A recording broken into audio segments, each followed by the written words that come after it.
Hey, y'all. Haight Street Voice Radio. Not live, but live. We're live, aren't we? I feel live. On August 8th, Friday. Beautiful, probably the prettiest day of the year. And I've got Woody LaBounty here, and I just got to close this window so I don't fall out, first of all, and because it's a little loud. So hang on.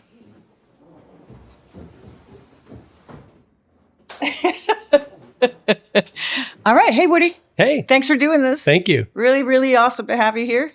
I'm going to read my little cheat sheet notes here. Woody, the SF Heritage has been around for 50 years, and Woody is the president, CEO of the Heritage. And before that, you were at the Western Neighborhoods Project, which is a history organization, That's correct? Right. Yes. And then my favorite part of me doing my homework was your great 4 Gs, great grandpa, third generation, came in 1850. That's right. I'm going to quote from your website. He came in, failing miserably at all attempts to make a quick fortune. It's been a respected family tradition ever since. That's right. We try to keep it up. I love failing miserably. My family's history is a quilt of. I love that. My family's history is a quilt of misadventures and scandal. Slinky was your mother's maiden name. Slinky, you people. And even LaBounty is a little... Sounds made up, huh? It kind of does. Yeah. Well, anyway, welcome to the show. Thank you. Really happy to be here. Another thing you quote, you say, I love the city I grew up in. So I guess we'll start there, that you grew up here. And what neighborhood? Tell me like early childhood stuff about San Francisco. Sure. I grew up in the Richmond district, which is in the northwestern quadrant above Golden Gate Park, not far here from the Haight. And I still live in the Richmond, so we're kind of keeping that tradition alive. My daughter, who is now 28 years old, grew up in the city as well and also lives in the Richmond district. Wow, that's so cool. Yeah. So she's what, 5th generation? Wait. I don't even can't know. even We do the can't math. count. It's too I far can't back, count. all that history. Yeah. Okay, so this is a question kind of out of the blue that a dear friend of mine who was raised in the Bay Area as well. I said, what would you like to ask Woody? And he said, what do you think downtown San Francisco would look like had there not been a 1906 earthquake? You know, that's interesting. I feel like downtown, well, first of all, San Francisco from its very beginning has been a place of where people come to reinvent themselves, where people come to seek their fortune, gold rushers of all kinds. The Wild West, right? Still happening. And also where people come to find sort of the family they don't have at home. So because of that, the city is always changing and always sort of recycling itself. And sometimes it's a natural disaster that makes it happen. Sometimes it's a cultural revolution, but the city is always changing. And I wouldn't be surprised if the earthquake and fire never happened, if the downtown still wouldn't look similar to what it looks like today, just through other forces. Yeah, that's beautiful. And as far as coming back, because this is the Haight Street Voice Radio, then this neighborhood in particular, we have the Counterculture Museum going on now. And, you know, we're looking to see what's going to happen with the Doolan-Larson Building. But how do you feel about the Haight at this particular time now and moving forward? Do you have any thoughts on that? I think the Haight, you know, it's funny, the Haight and what, not only the place, but what it represents globally is more relevant than ever right now. You know, as we just discovered this past weekend. The hippies had landed this weekend. Yeah, we had the Dead and Company. And it's just like, you know, so not only does the world rush in to see this place and feel the magic of this place, but everything that came out of here, especially in the counterculture and this different ideas of looking at religion and health and society and politics that all kind of came out of the counterculture. You know, this is the one place in the world where everybody knows this is the nexus of that. And all those values that came out of the counterculture are needed more than ever right now when we have these sort of reactionary forces in the world. So for me, it's very exciting to see how the Doolan-Larson Building can kind of carry that ethos forward, how new generations can take the threads of these different counterculture movements and figure out how to make a better future for all of us. Yeah. And so staying on the Doolan-Larson, you just met with a few folks. We were just who just left in the political realms. We won't name names, I guess, just for whatever reasons. But I'm just throwing this at you. Do you see this being a collaboration of a couple of different groups or a bunch of different groups and different activities on each floor, kind of thing? You know, whether it's Haight Street Voice Radio or That'd be great. I was even thinking of the Haight Street Arts Center. They do live screen printing, which I thought would be fun for the kids in the neighborhood. Is to Right. have classes like that. Are you thinking of things like that? Is that what you're envisioning? Rather than it just being another museum, because we already have one, right? Yeah, I think the idea of a museum, museums are great, and Yeah. some of them can do just amazing work. Yeah. I think what our board of directors and I'm interested in is trying to, well, first of all, not be the arbiter of what happens here, but more we want this to be a living room for the city and for different groups to come in. So any project or changes we do here, we want it to be community-based, community serving. And to do that, you often have to sort of have a big tent where you invite a lot of different people in, because otherwise things get stagnant. You have like limited viewpoints and perspectives that get used. And that's not what Haight and Ashbury is about. So for us, I think I'm definitely looking forward to trying to find partnerships and a way to have many different groups involved in this iconic site. I love to hear that. That makes me really happy, because I'm a native as well. My dad was an architect, actually, growing up in the Bay Area. Hi, Dad. But I also have a question about this building, is the storefronts, because that is part of this whole request for concept proposals, right? Yeah. As some of the folks in TV land don't know, or radio land, sorry, they don't know that this building was lifted in 1900, right after the earthquake. Right. And so this level that we're on, that faces this, was the first floor. So we have how many units down below the storefronts we have? There's 6 storefronts as part of the property. Okay. Yeah. And you're trying to reactivate, or you're envisioning reactivating those as well? Well, it depends. I mean, we have some great retail tenants there. Some of them have been there a long time, and they might very well be a part of this future forever. We kind of have to see what comes in, but definitely to get on the street level is probably a very attractive proposition to whoever we have. So some of the storefronts, all of the storefronts, none of them, it's kind of up for grabs. We want to respect the tenants we have. Of course. We want to have the ground floor, I said, be not only a place of international interest, but we want the neighborhood and the people who live in this neighborhood to feel like this is a place for them to go. Yeah. So, what we don't want is sort of a sterile feeling or uninviting ground floor. And that's continuing to be small retailers and that serve the neighborhood, or something else, or some mix. We don't know, but we definitely don't want it to be sort of a closed off feeling space. Totally. And for me, I mean, I lived in the corner right above the Counterculture Museum in 1981, I think of the young, there's so many colleges, there's SF State, there's USF, that are these kids that are in, starting to become adults, and really bringing them into the fold as well, and not just about the history, but these kids that are really hungry for knowing more about this and bringing their energy to it. I think it's so important. Yeah.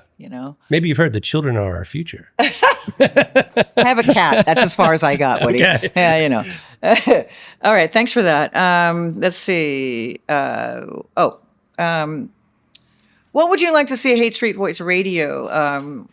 How can a Haight Street Voice magazine and radio, how can I be, because these are my awesome people out here too, what would be most valuable for the SF heritage? What would you, I'd love to hear what your thoughts are on that. Well, you're an artist in residence, and we try not to be prescriptive about what the artists do with this place. We want it to be a source of inspiration for you, but we want you to do what you do. Yeah. And that's part of it. And we kind of hope, the thing we've asked from every artist of residence that's artist in residence here at the Doolan-Larson Building is, what are you giving back to the neighborhood? Because, you can come here and you could do your thing, be a painter or a writer, but, we want something that comes out of your residency here to serve the neighborhood. Yeah. And I think you do that because you're bringing the history that's, weaved into this neighborhood, that's embedded in this corner, and you're bringing it to new generations and for other people who experienced it to relive it. So it's a very valuable service. So just keep doing what you're doing is what I say, Linda. Thank you, Woody. Yeah. we like that. Shouldn't that go up? There you go. That sounds better. Well, as far as guests that I'm thinking of bringing in, the Hardly Strictly Bluegrass is one of my favorites. So I'm going to reach out to Emmylou Harris's folks. I'm going to reach out to a lot of really cool people that might want to come sit in the corner, with their butts in the corner of the actual corner and do a little rap before they that'd be great. Before they head over there. So I'm hoping to get musicians. I'm hoping to get Elizabeth how old is Sonia? 22. so she's got a daughter that grew up in the neighborhood, and Oh, having her nice. come in, having the young, the That's old, great. the creatives, the Max. I mean, he lives up on Stanton with his wife, who grew up in Fairfax. But I mean, just all sorts of all walks of life. Artists. Well, that's sort of plumbers. Yeah, that sort of eclecticism is great because I think the thing that people miss is when they do oral histories or they interview people, they often interview people who are older and have a deep history. It makes sense, but I think you get almost more interesting perspectives when you interview young people and kind of talk about what the way they see the world, the way they imagine the past, the way they see the future. Yeah. And so it's just as valuable as interviewing an 80-year-old to interview a 22-year-old. Yeah. In fact, Loretta lives up the hill. I interviewed Loretta. She's a local. She's 80. That's how I met Max, the audio guy video audio guy. Anyway, she lives on Downey since 19.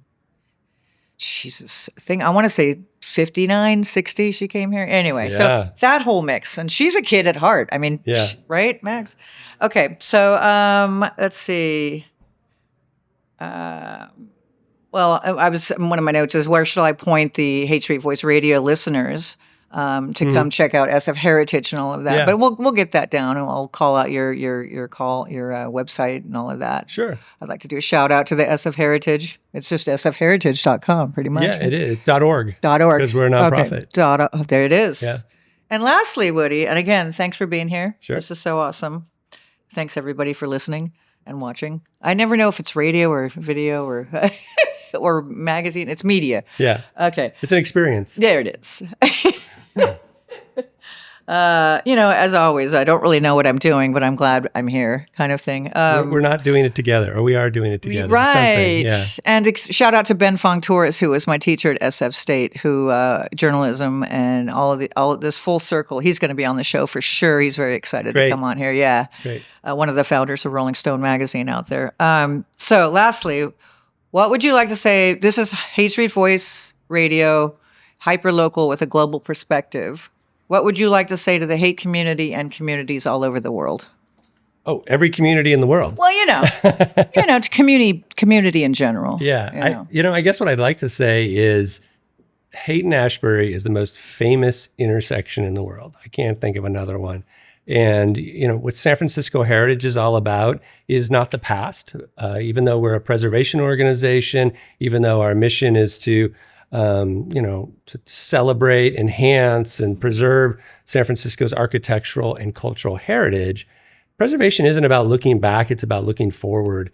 And all the things that came out of what happened on this important corner are relevant today and relevant to the future. So if you're somewhere in the world, you got to come to Haight and Ashbury and just feel it. And if you've been here before and you're living somewhere else and listening in, I would say share your story and bring it into Linda or to SF Heritage and let us know, what your experiences were here, good or bad, because it's all part of the history. Absolutely. And I'll weave in there are a lot of street kids that I know because I've lived in the neighborhood for almost 45 years now, which just blows my, with 10 minutes. 10 years in New York, but I came back. There's a lot of street kids, and I do hope to bring, there's a guy named Steve, he plays guitar. I want to hear their stories too. That'd be great. You know what I mean? Great, yeah. And I look forward to that. And I at first was like, oh God, the Heritage wouldn't want me to do that. But if I know you trust me. I do. And I think it's an important element because they're neighbors. Yeah. They live here too. Yeah. They just have a different situation. Yeah. So. All right, you guys have any questions for Woody out there, Max or Elizabeth? Studio audience? Yes. I mean, mine was basically kind of like, what would be the most ideal future you would see for the Haight? What would be the most ideal future that you would see for the Haight, just in case you couldn't hear Max? For the neighborhood. For the neighborhood. So this is my job, essentially, to think that way. And essentially what the past is and what the Haight's legacies are needs to be preserved, but it can't be a museum. It can't be a neighborhood that's never changes. It's going to change. New people are going to come. New people are going to bring what they bring to the San Francisco. But we have to kind of do our best to keep what's special. And that's not just the buildings or the businesses, but the community and the sort of vibe of the Haight alive. And I think there's ways to do that. And some of it can be very political and, government and legal ways, but most of it is just sort of keeping the spirit alive And it's through people, encouraging music, encouraging art. Activism has always been a big part of what the Haight's about, and trying to keep those threads going, supporting those different ways the Haight has defined itself for the next generation. Yeah. And even though what they do may be totally different, keep those same sort of themes going, I think it will keep the Haight alive and vibrant and interesting. I think also, I just kind of throw my little yarn in there. I think just saying hello to each other, like I know Emily, the post lady, we were just talking to Father Dan a couple minutes ago, and that connectedness that you have within that community is a really beautiful part of this neighborhood. For sure. And we want to keep that. I mean, everybody wants that in all their neighborhoods, but the Haight has a very special interconnectivity that other neighborhoods North have. Beach has that too, and there is a connection between North Beach because of the beats and the hippies and all of that. But North Beach, I love the way it's vibing out too lately. And you see what they have in common? Cool cats. Yeah, that's true. The beats, it's really, readers, the writers, the there's sort artists. of like a physical fabric that makes a neighborhood cool, but then it's really art. So when you think about it, it's artists. And that's the thing that we really need in San Francisco, is to try to keep arts alive, because artists are what make places interesting, cool. They help places change. They help places just thrive. And so we got to keep the art scene going. Yay. Thank you, Woody. You're welcome. Yay. Thanks for having me. Yes, thanks so much.